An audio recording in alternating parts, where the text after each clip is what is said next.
ಆದ್ರೆ ಏನೇನು ಸಾಧನೆಗೈದ ಹಾಗಾಗುತ್ತದೆ.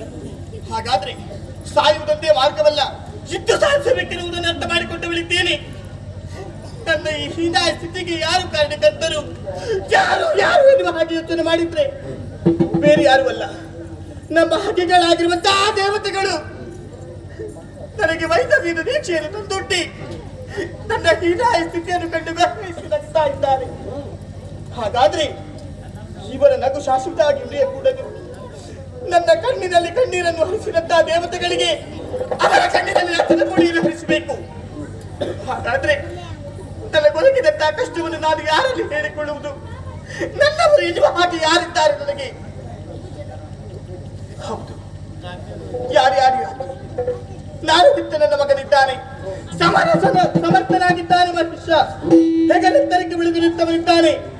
ಅವನನ್ನು ಕರೆದು ವಿಚಾರವನ್ನು ಹೇಳಿದ್ದೇ ಹೌದು ಅಂತಾದ್ರೆ ನನ್ನವರ ಸಾವಿಗೆ ನ್ಯಾಯವನ್ನು ಅವನು ಒದಗಿಸಿಕೊಡ್ತಾನೆ. ಹಾಗಾಗಿ ತಡ ಮಾಡುವುದಲ್ಲ. ಮಗನೇ ಮಗನೇ ಮಹಿಷ, ಮಗನೇ ಮಹಿಷ, ಮಗನೇ ಮಹಿಷ, ಬಾ ಮಗನೇ, ಬಾ ಮಗನೇ, ಬಾ.